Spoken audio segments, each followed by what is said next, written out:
Shalom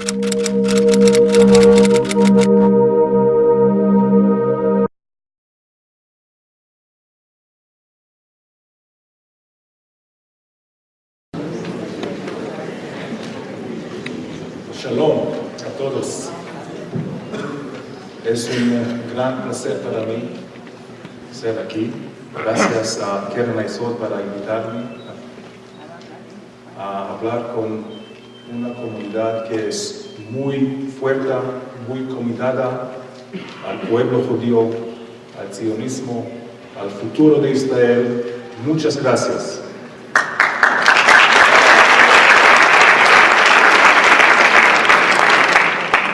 También quisiera agradecer a Yitzhak y Rossi para muy amable introducción de mi currículum que yo escribí.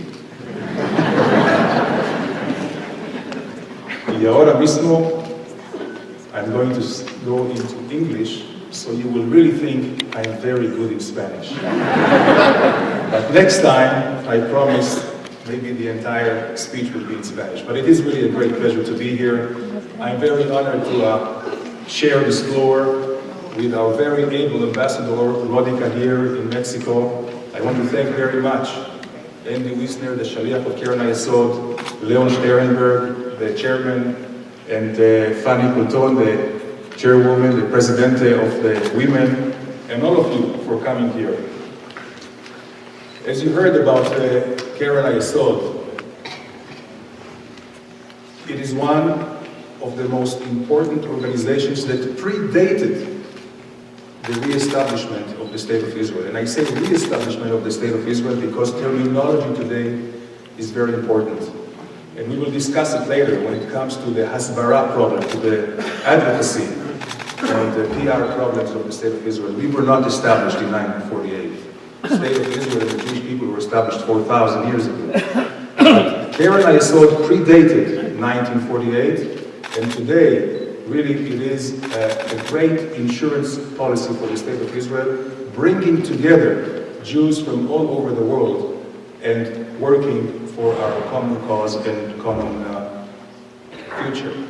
So I hope all of you will continue to be generous with Keren HaYesod, and especially with this project, Ayalon, which I had the pleasure also to visit, this young Israelis who go to really continue Ben-Gurion's vision of developing the Negev. And the Negev for Israel, you must understand, is a very strategic area.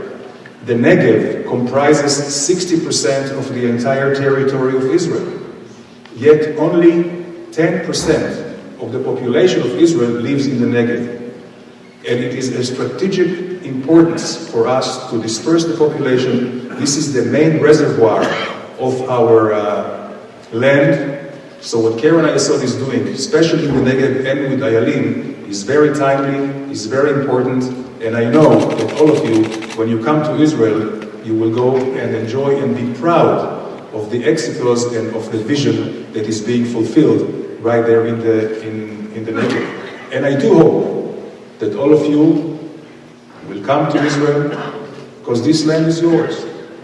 And it is very important to remember that the state of Israel belongs to all the Jews wherever they are the world over. And this is why we have what you know as the law of return, which means every Jew can pick up his bags, come to Israel, and he becomes immediately a citizen with full rights, with all the opportunities, can vote in the Knesset. The next day he comes, because we realized that we are all together in this voyage, historic voyage of the Jewish people for the last 4,000 years and many, many more years to come for eternity. Everybody has a stake in the prosperity and the strength of Israel. Everybody has responsibility. Maybe the responsibilities are a bit different. The Jews in Israel have the responsibility of defending the land, of developing it, like with Ayalon, of making the political decisions.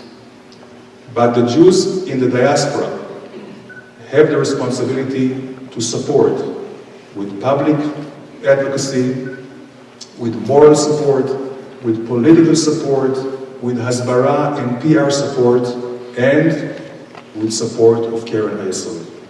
This is your responsibility, but we are all responsible for that. And it is doubly important today, because we see today a challenge for the Jewish people, for the Jewish land. We see in many quarters of the land, of the world, mainly in Europe, but not only in Europe, challenging the very existence of the Jewish state. And let me tell you, this anti-Israel phenomenon that we see in some quarters in Europe, even in some quarters in the United States, in some campuses in the United States, certainly in the Arab world and in the Muslim world, is not just against Israel. This is the new anti-Semitism. Anti-Semitism is not the bon ton now, but the anti-Israel is exactly what used to be anti-Semitism until now for the generations past. And the challenge for the state of Israel today, on the PR, on the hasbara arena, on the diplomatic arena, on the legal arena, is a strategic threat. And why is it happening now?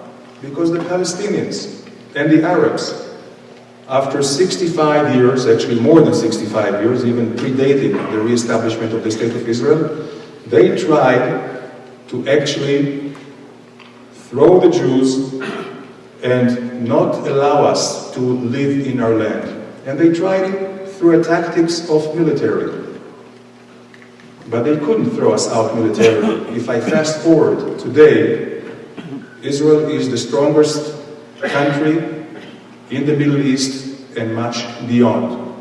It didn't come easy, and we shouldn't be too sanguine about it, we shouldn't be too complacent about it, but this is a fact, that there is no coalition of Arab countries that can defeat Israel. Iran cannot defeat Israel. And they understand it. They know that with a military confrontation, they will lose, as they have lost so far. They move the tactics to economic warfare with the boycotts. They try to kill Israel economically. But where is Israel now? Among the strongest economies in the world. We are an OECD country for the last 2 years, and we have a great infrastructure, not only for the present, but if we are forward-looking into the trends, economic trends of the world, with the special weight of technology. And today the economy is all about technology.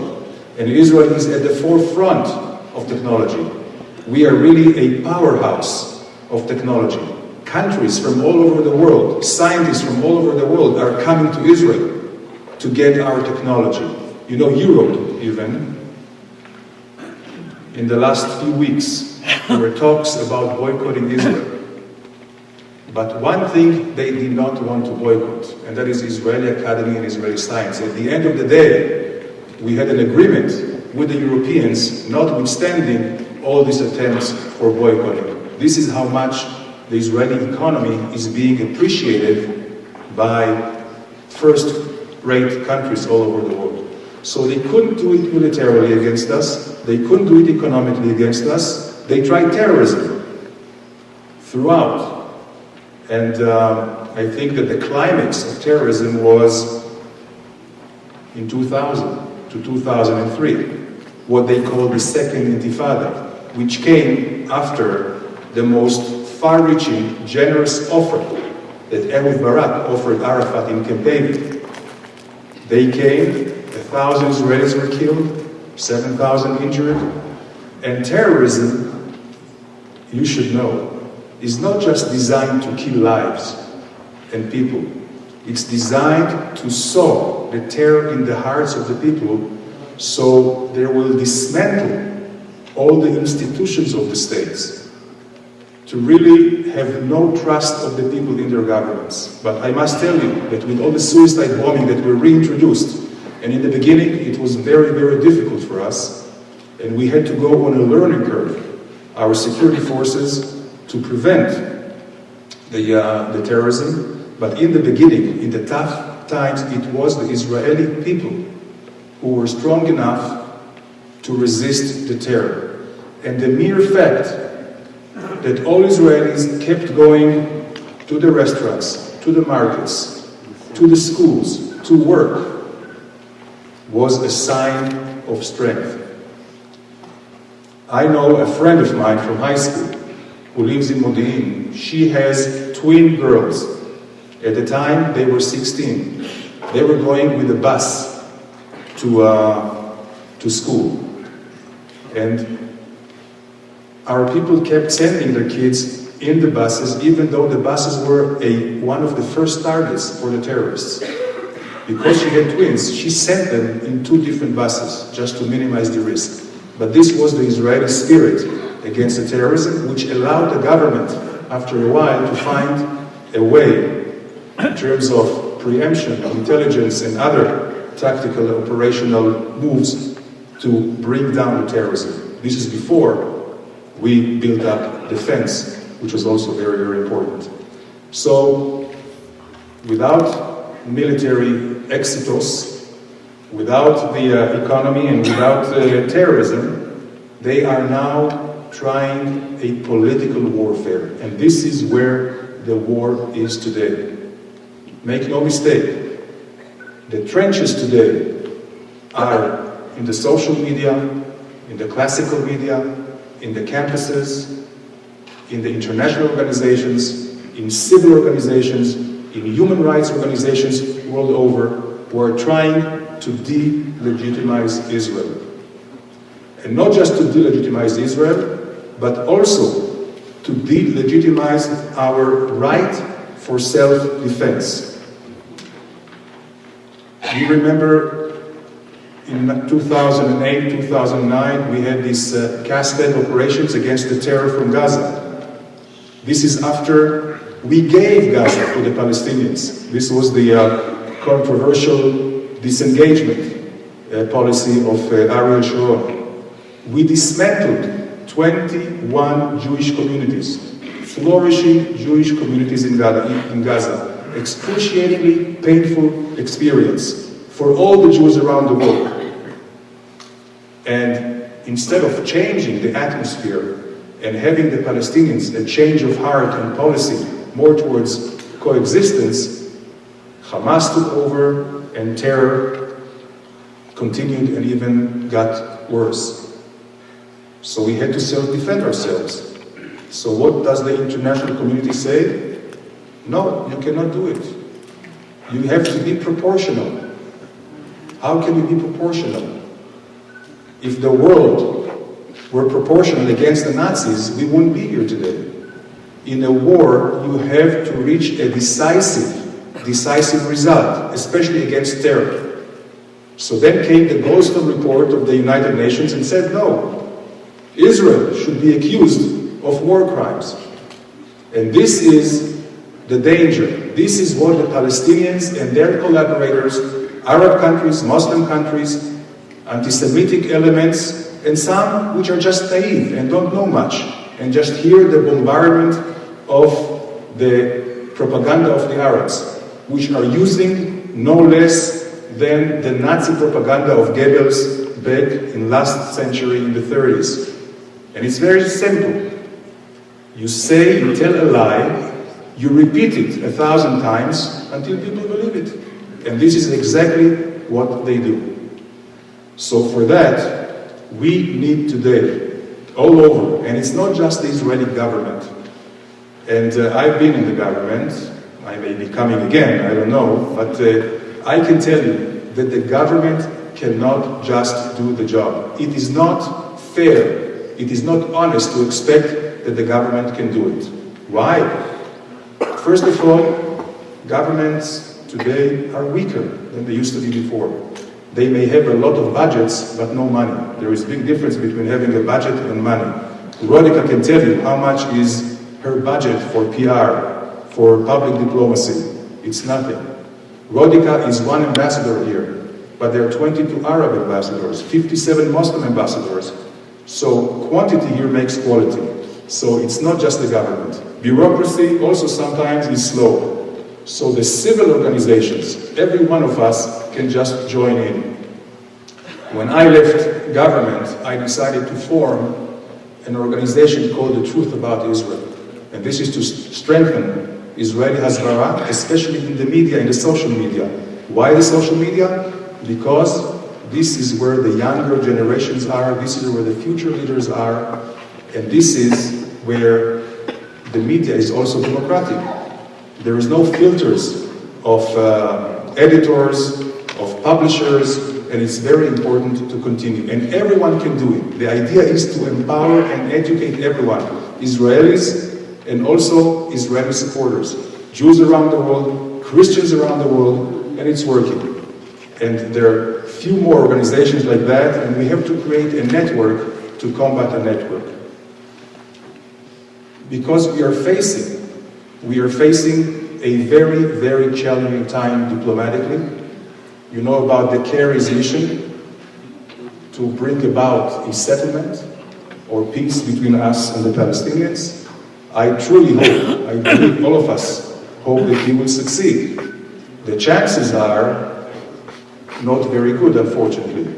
If we look at the past experience of negotiations with the Palestinians, I do not have much hope, because for the last 100, the last 60, the last 20, the last 40 years, we see a policy by the Palestinian leaders, whether it's Arafat or Abu Mazen or the Mufti or anyone else, policy of all or nothing, zero-sum game. There is no compromise. And with this attitude, when the gaps between our position and their position are so deep and so large, it is very, very difficult to believe that we can overcome. And what is the crux of the matter?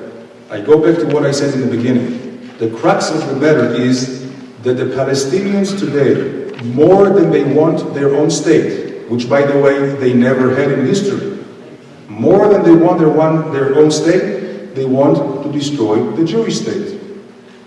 You ask me, how do I know? Very simple. The conflict is an existential ideological conflict. It's not a territorial conflict. Had it been a territorial conflict, the Arabs would have accepted the Peel Commission back in 1936 of partition. The Jews accepted it. 1947 partition, 181 of the UNGA, UN General Assembly resolution. Partition, we accepted. They did not. Camp David, the successful Camp David in the 1978, 1979, Begin offered autonomy for the Palestinians. They refused.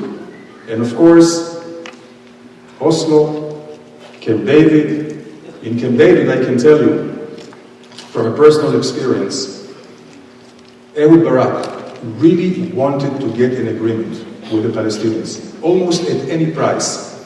We were sitting there for 12 days in this compound in the Maryland hills, and he kept coming with offers to Arafat. He started, he'll get 50% of the land, 60%, 70%, and Arafat just sat there like sphinx and said, no. To the point where President Clinton at one point said, listen, Mr. Arafat, this is not a way to negotiate. You cannot just sit and expect for more offers. You have to give a counter offer. Arafat never gave a counter offer until the last day. The last day when it was quite obvious that no success and Barak was almost desperate, he surprised everyone, including his own team, including us. And he told Arafat, I'm going to give you half of Jerusalem. Divide Jerusalem. And he said it's very simple. The Jewish neighborhoods of Jerusalem will be Israel. The Palestinian Arab neighborhoods of Jerusalem will be in the Palestinian state. And then comes the question about the Temple Mount, Moriah. And Barak, I must say, was very emphatic about it, saying, the Temple Mount is the most important place, most sacred place for the Jewish people. This is where Abraham took Isaac, for the Akedat Yitzchak. This is where the first temple was built, the second temple was built, this is where the city of David is. It's very important for us, and it's ours.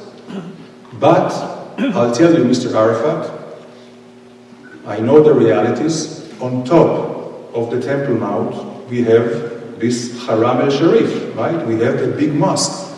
We're not going to change it. We're not going to ruin the mosque. This is not our way. The status quo will continue. So you, the Palestinians, will have sovereignty over the top of the mountain, but we, Israel, the Jews, will have sovereignty underneath, underground. And it makes sense because in the underground, you have all the artifacts, all the discoveries, archaeological discoveries that show rich Jewish culture of First Temple and Second Temple. We were all floored. I think Clinton also was very much surprised. But the real surprise came when Arafat said, no way. He said, no way. The Temple Mount is only Palestinian. There was never a Jewish temple. You were never there. It's only ours. At that point, I never saw President Clinton getting so mad. He got up and he threw at Arafat. Mr. Arafat, are you telling me that my Bible is lying? That my history teachers are wrong? So I want to tell you that when Jesus Christ, his Messiah, was walking the streets of Jerusalem 2,000 years ago, he didn't see any mosques or minarets. He only saw the Jewish temple. And Arafat said, no, and he walked out and left. And I was trying to think, the Palestinians got this offer, which is an amazing offer. Why did they refuse? Again, it's because of the all or nothing. They understand, the Palestinian leaders understand, that if they cut the connection between the Jewish people and Jerusalem and the Temple Mount, Zion, the land of Israel, then we have no justification to be there. What are we going to teach our children and their children? That we gave up Jerusalem? Jerusalem that guarded the Jewish people for 2,000 years in the diaspora, which kept us as a people. Now, after Jerusalem guarded us, we came to the land because of Jerusalem, and now we forgo Jerusalem. If we give up our claim to Jerusalem, there is no point of living in Israel. Then we may as well go to Africa, go to Uganda, or whatever. And this is what the Palestinians are trying to really drive the point home to the international community. Rewriting history and trying to challenge our claim to our land. But it doesn't end only there. The government of Israel, and rightly so, is demanding that if we come to an agreement with the Palestinians, part of the settlement will be that the Palestinians recognize Israel as the Jewish state. Why is it so important? It's important because this is the real manifestation of the end of claims of the Palestinians and the end of the conflict. Because what do the Palestinians say today? What do they teach their children at school, in the curriculum? They teach their children that they should have all the land, from the sea, the Mediterranean, to the Jordan River. They say the Jews should be out. And they call them all kinds of names which I don't even want to repeat. This is why, if they recognize Israel as a Jewish state, it really means that they are ready for peaceful coexistence and a real reconciliation.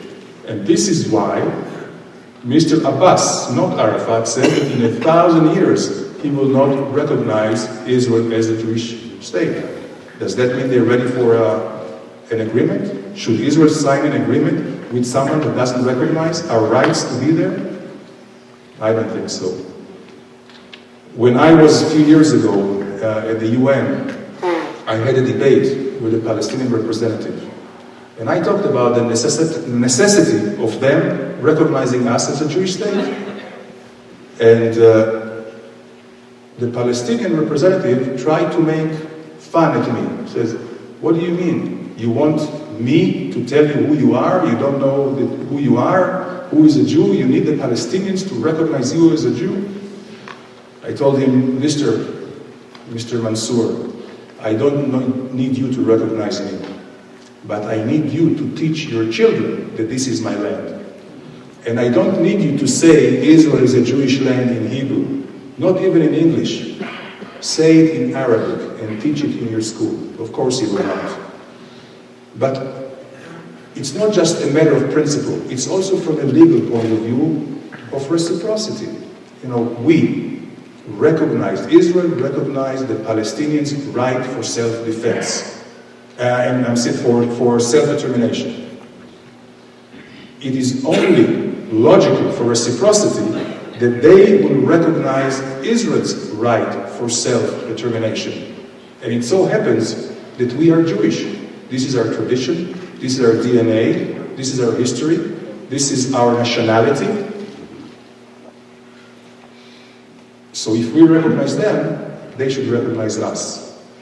And for them to say that if Israel is a Jewish state, then the Arab minorities in Israel, their rights are being compromised, this is just a lie.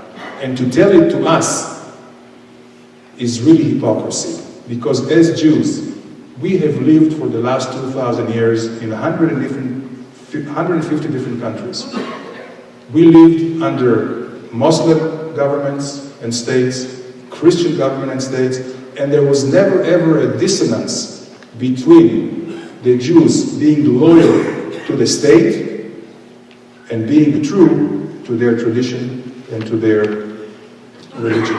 So just as Jews can live in Muslim countries or in Christian countries, Arabs or Muslims or Christians can live in Jewish countries. And it doesn't compromise their rights or any of their opportunities. So this is a position that we have to stand on, and this is a position that we have to explain anyone that is challenging that.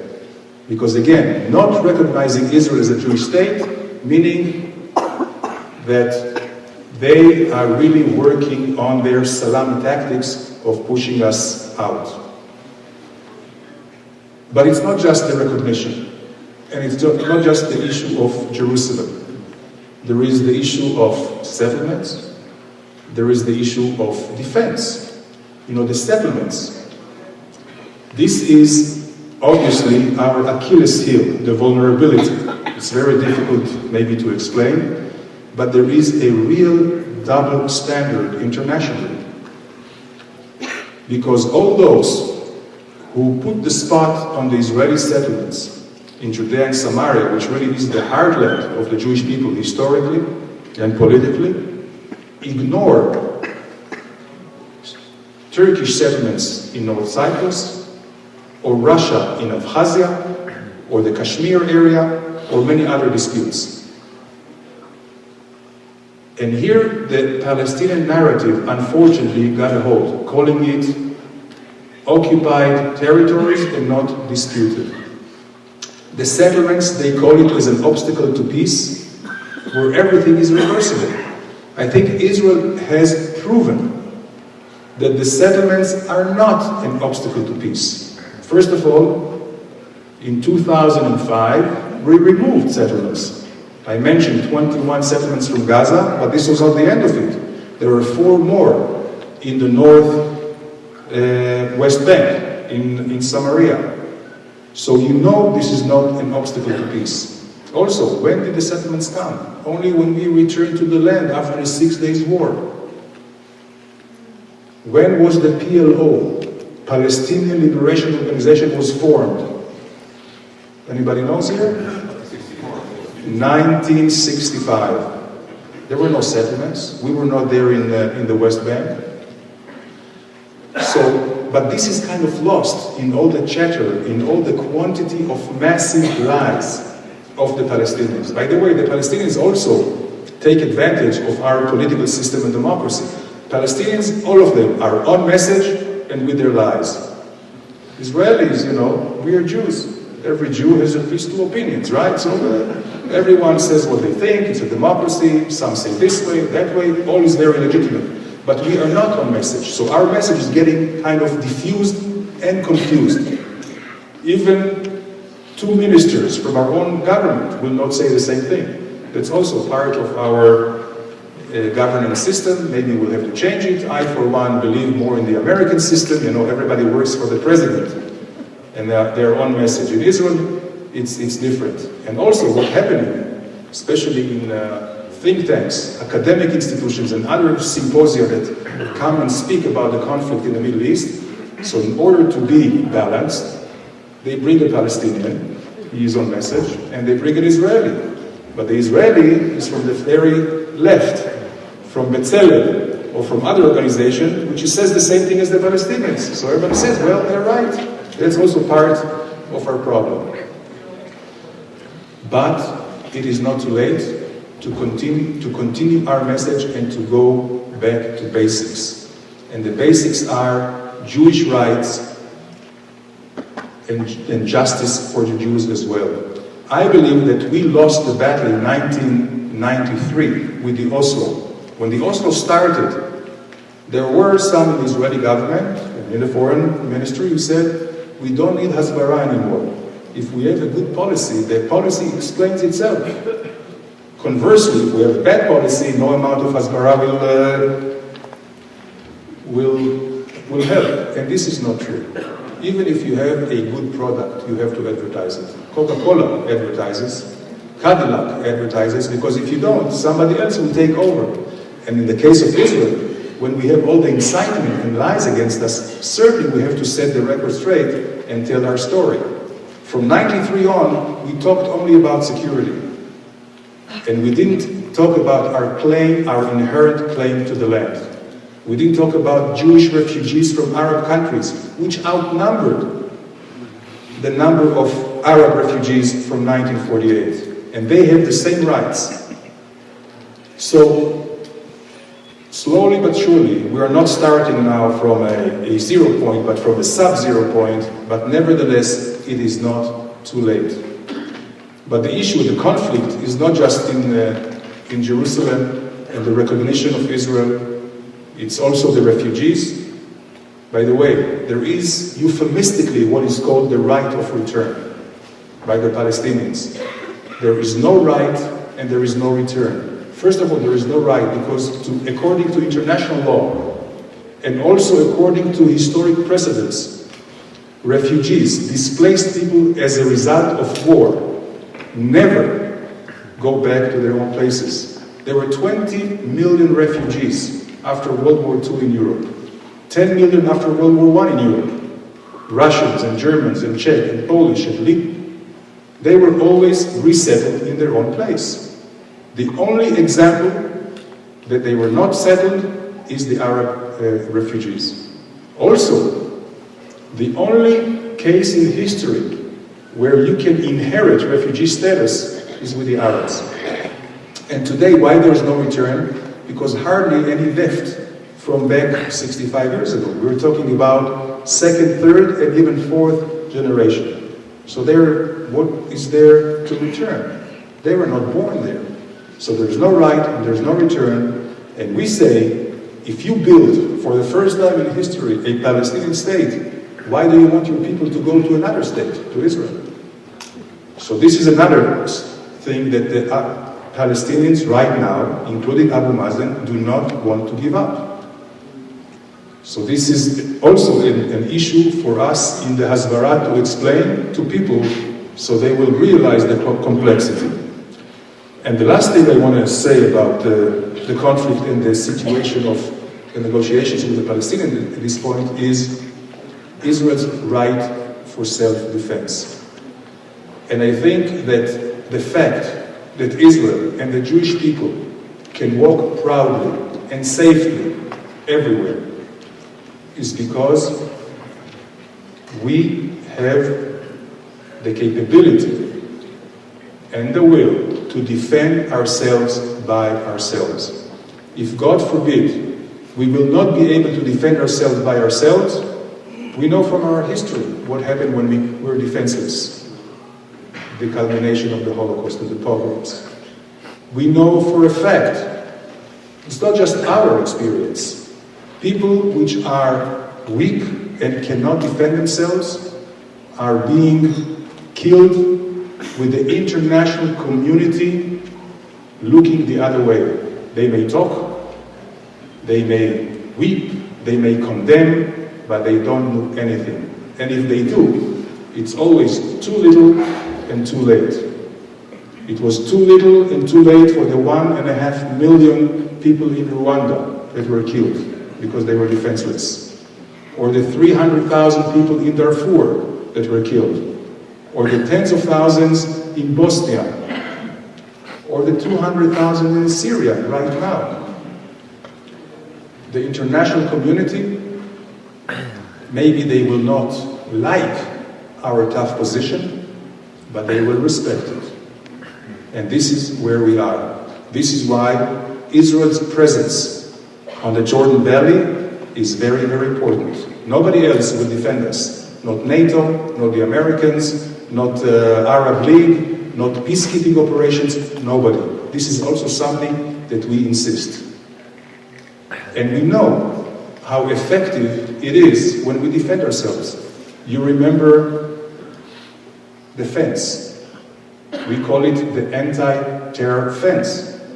We built this fence after 35 years that we were in this land because this was an effective means to stop the suicide bombers. And by the way, since we have the fence, you see, the terror has been very much contained and reduced.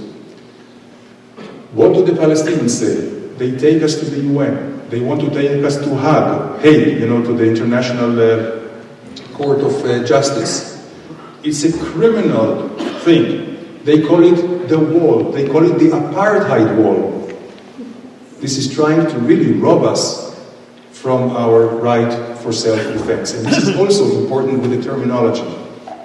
The terminology of occupied territories are not disputed. The terminology of an apartheid wall and not an anti-terror fence. This is part of a whole campaign against us, trying to take us into the same route as South Africa was under the apartheid. Two different stories and examples altogether, but still, this is where the fight is. So, to sum up, I would say that you see how the gaps are big, not because of Israel. Israel was willing to go a long way, but because of the Palestinians.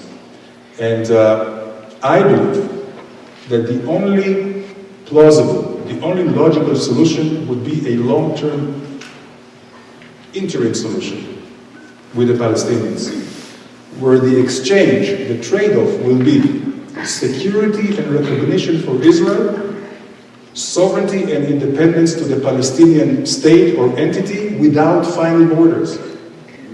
So we can really work on a future together, with cultural exchanges, with economic ventures together, with many, many things that we can do. The Palestinians say, we're not ready for interim. Why? They say, we are afraid that the temporary agreement will become the permanent. What do we say? We are afraid that your permanent will become temporary for us. And this is why we cannot agree. But at the end of the day, I think that maybe not this generation, maybe next generations of Palestinian leaders, which will be more responsible and more attentive to the real interests of their people, will realize that we have to come into the middle way. Right now, they are not there yet. And if they think the time works for them, I'm not sure. Back in 1948, after this war and the big victory of Israel, You know, we were only 660,000 Jews in Israel against 100 million Arabs. We won the war. What did the Arabs say? Don't worry, time works for us. Israel, the Jewish entity, the Zionist entity, will implode, will collapse from within in a very short time, and we will take over. Fast forwarding again, 65 years later, Israel is where it is, also thanks to Keren Ayesod, a strong country. And where is the Arab world? The Arab world is collapsing. And this is again, I say, time does not necessarily work against Israel or against minorities. Time works against those who do not know how to use it well. And it is our mission, our generation, as the generation before us, as the generation after us, and this is what we have to teach our children, to use the time well.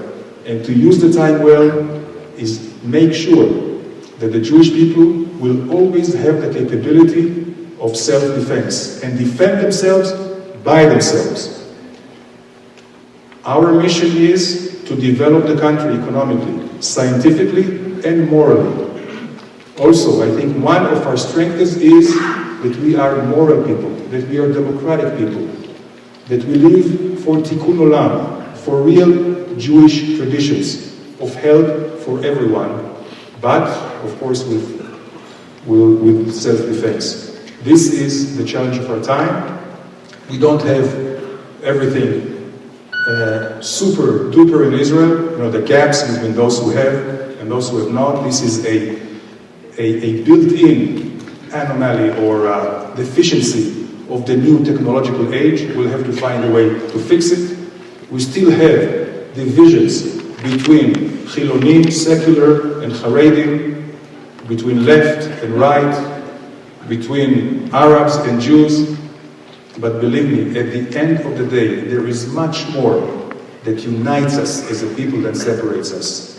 And I believe that the right kind of leaders in Israel, and we need leadership in Israel which will unite, which will find the middle way. Yes, the Haredim need to go to the military, but not by force. I believe that they could go by consensus.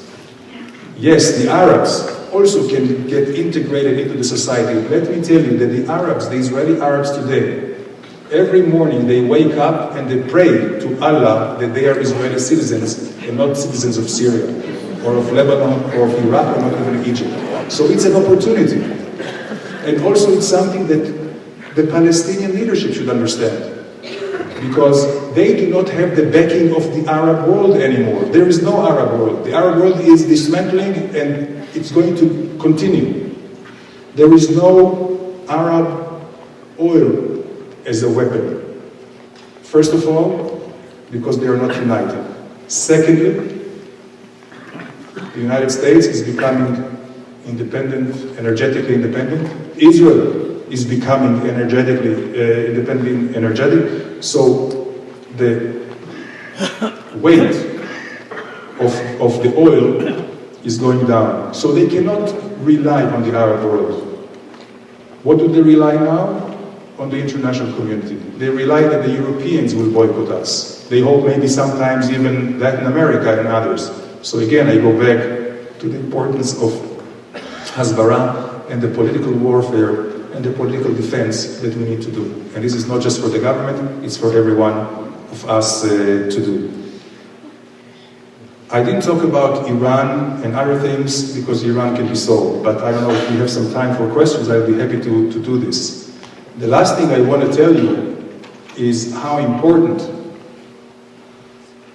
is our capability of self-defense. And I want to tell you a story, an anecdote that I heard from Kissinger. Remember Kissinger? He was the legendary Secretary of State. He came to the Middle East after Yom Kippur War, 1974, to disengage between Israel and Syria, Israel and Egypt. He was very, very busy. He would shuttle between Cairo and Jerusalem and Damascus all the time. He was very busy, Also because his staff, his assistants, made sure he would be very busy. Because when he wasn't busy, he would drive them crazy. He was that kind of guy, you know. If he wasn't busy, he would drive them crazy. So they made sure he would be busy. One day, they saw in the calendar that he had 2 hours window in his schedule. 2 hours without nothing to do. They said, "Oy vey, what are we going to do now with him? We have to find something quickly." Somebody had an idea, well, let's take him to the biblical zoo. You know, there is a biblical zoo in Jerusalem, beautiful. So they told him, "Mr. Kissinger, let's go to the biblical zoo." He said yes. He goes to the zoo, the manager of the zoo takes him around to all the animals, and they finish the tour at the lion's cage. And there he sees a big, ferocious lion playing very nicely with a little lamb. So he says, "Wow, this is Isaiah's prophecy. I need to make peace. How did you do it?" So the manager said, "It's very easy. I bring in a fresh new lamb every day." There is a moral to the story. And the moral to the story is, even if we make peace with all the Arabs and with the Palestinians, we better make sure that we are the lion and not the lamb. Thank you very much. And also,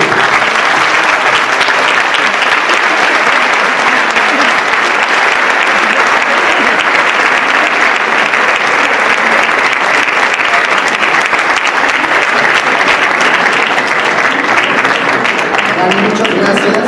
Vamos a permitir que se le hagan algunas preguntas al público. Le ruego que levanten la mano para que se les pueda acercar una pregunta. you don't have to, only if there are questions. If you know everything, you don't have to ask.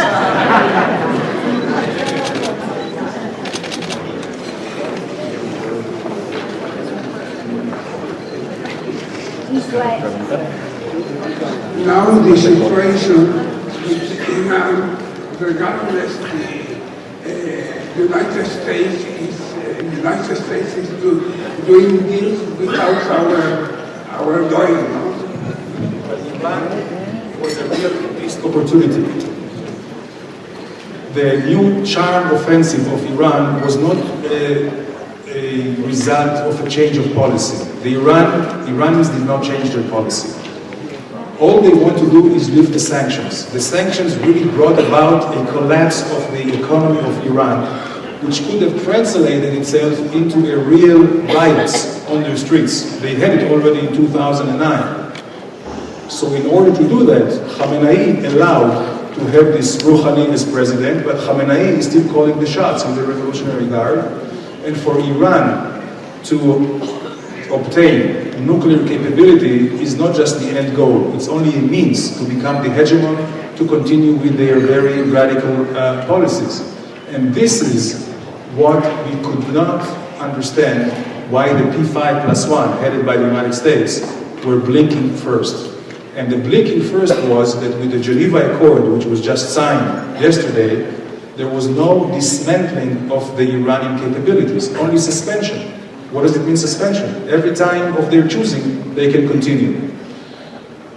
The only way we can do now is, I think that with this agreement, the likelihood of any military action is nil. There is no way to do that within the next 6 months.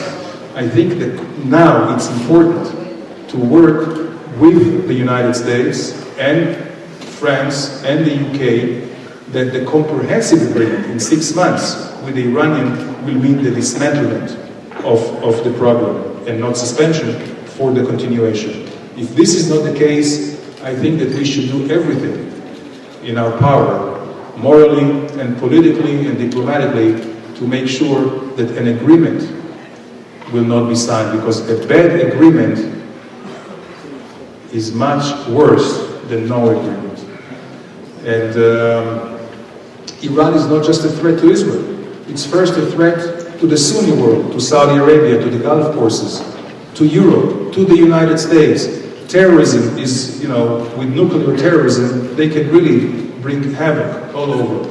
If Iran becomes nuclear, the world's security and safety is no more. And there's going to be a sea change in the political landscape. We cannot allow it, nobody else can allow it. I hope in the next 6 months there will be more common sense and understanding that the Europeans and the Americans have the capabilities to pressure Iran. Iran is the weak side, although they are playing masterfully the political game. You know, they play chess and sheshbesh together. They are very good at that, unfortunately.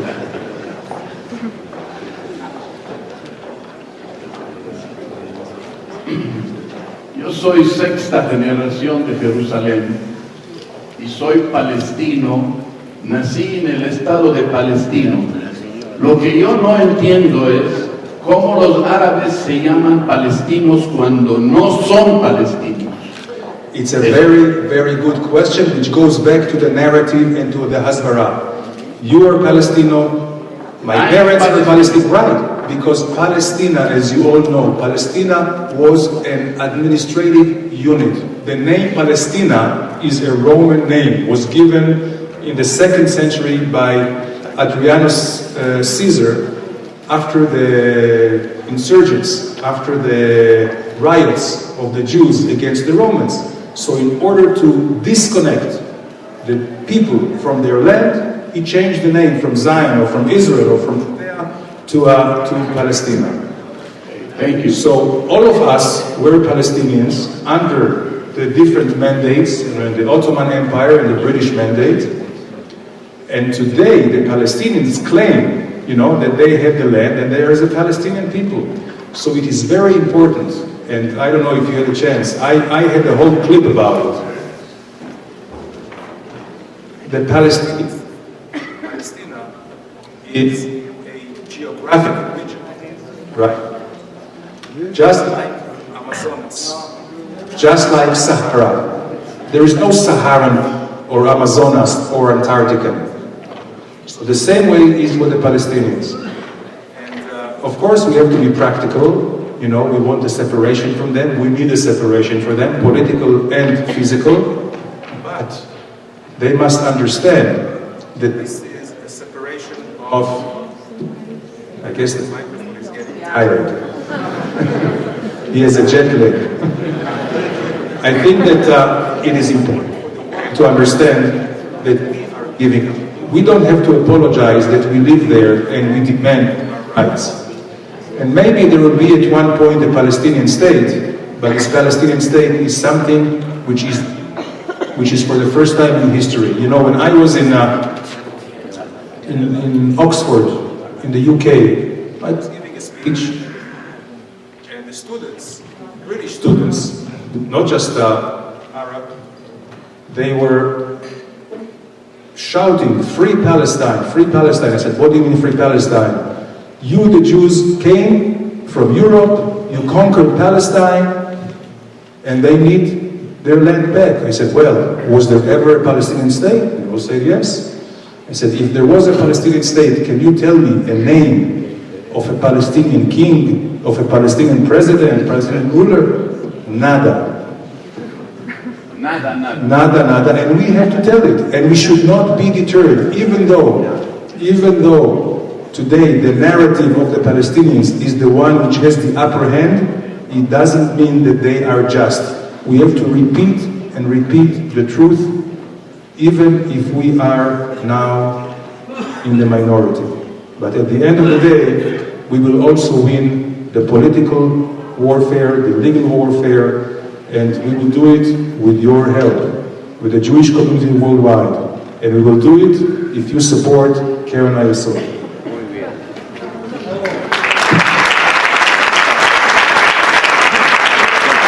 Hi.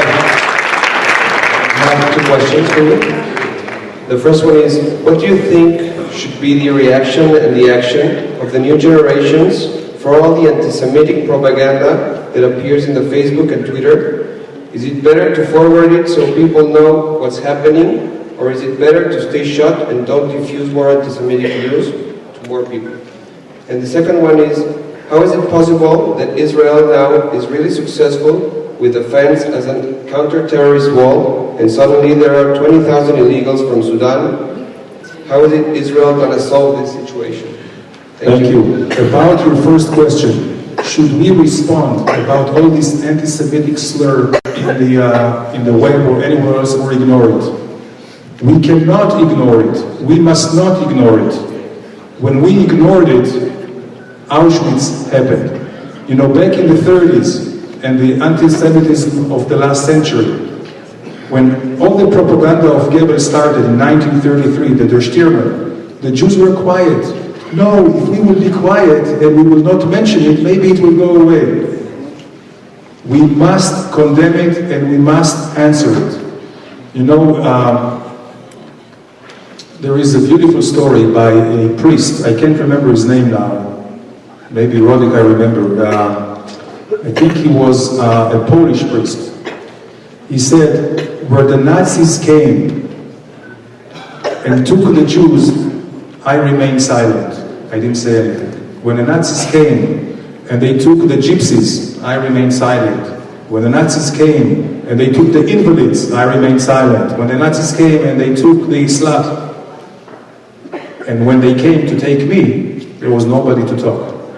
So we must do it every time. We must show it to all our people what's happening, so they will know, and we must respond to every anti-Semitic or any anti-Israel claim. Not only because this is the truth and the just, but because to show that we will not remain silent anymore, and also as a deterrence to those who do it. So this is my first answer. Secondly, about the fence, I'll tell you, we have now about 60,000 illegal immigrants to Israel. This is before we had the fence. You know, we have this fence in the West Bank to stop the suicide bombers. We did not have the fence on the Sinai border. This is where they came. Now we have a fence over there, so they're not coming anymore. The problem is what to do with those who are already in Israel. And I believe, and I also published an article about it, I believe that we cannot treat them badly. We must not treat them badly.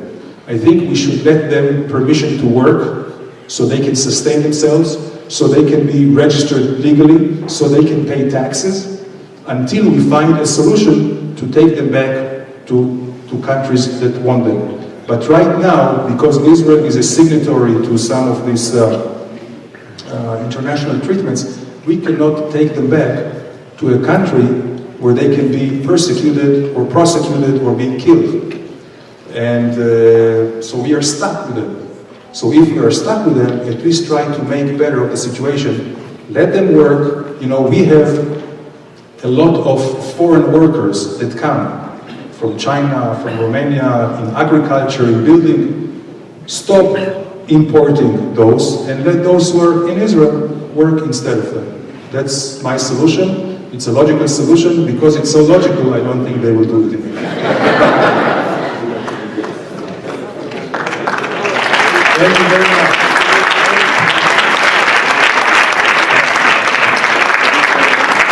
Listen, I have a question here.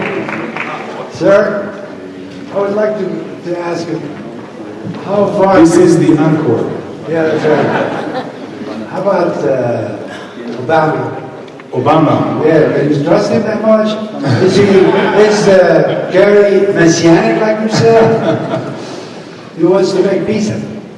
Well, cause the Jews and the Arab and the Palestinians. If you remember what I said, the most important thing for us is to keep our ability to defend ourselves by ourselves. The best ones to trust is us. Thank you.